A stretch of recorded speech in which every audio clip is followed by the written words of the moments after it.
What's up, traders? Matt from the Trade Brigade here doing a technical analysis on ticker symbol NVDA for NVIDIA Corp. On the left-hand side, we are looking at the daily time frame, and on the right-hand side, the 30-minute intraday time frame.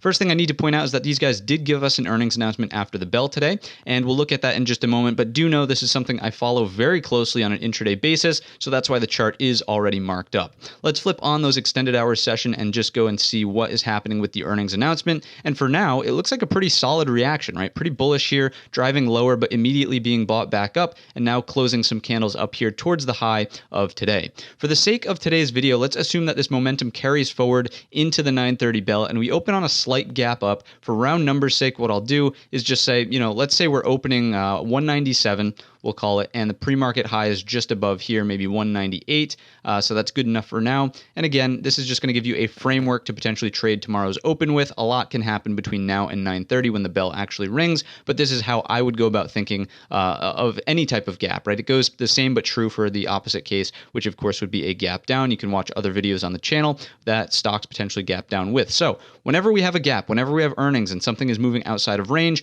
these are the rules that we sort of look at. So we're going to mark off today's high simply because that is where the gap would fill, right? So again, assuming we open here, if we fail to take out the overnight high on an opening drive higher, we're looking for a short down through the open to fill the gap here. And now, granted, as of right now, and for the sake of today's example, that's only a 70-cent range, so it's not the most attractive trade that you could take, but that's the framework that we're going to use. A failure to take out the overnight high from the open is a short back down through the open to fill the gap to today's high. That is the framework. The other framework is the gap and go, right? And in that one, we open here, we consolidate in this range. Let's say momentum's really strong. We never violate the open. You're looking for a breakout up and over that pre-market high to start to target our next overhead levels. Let's walk through those now from the daily perspective, just so you have a better sense of where we're trading at. So again, looking over here on the left-hand side, assuming that we get a breakout higher, we're going to assume again, that the pre-market high might be somewhere up here. Let's say that we're taking out this major area of resistance right around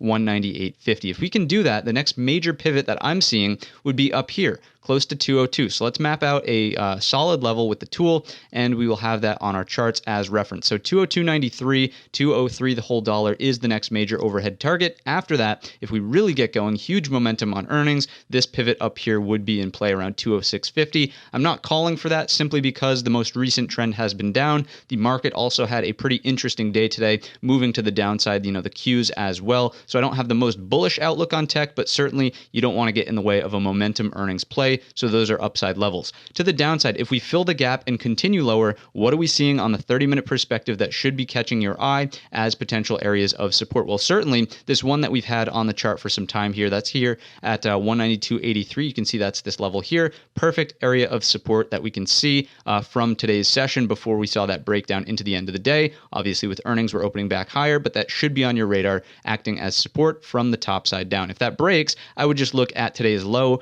as a potential area of support here at 190 the whole dollar before our next major level, 187.50. So that's how I'm going to think about tomorrow's open. It really has a lot to do with the gap play that could potentially be happening. Remember, a lot can happen between now and 9:30, but you know the frameworks that I like to use. If you enjoyed today's video or learned anything new, let me know in the comment section or by giving the video a thumbs up. Don't forget our main channel is linked in the description, and all of that being said, I wish you a green trading week.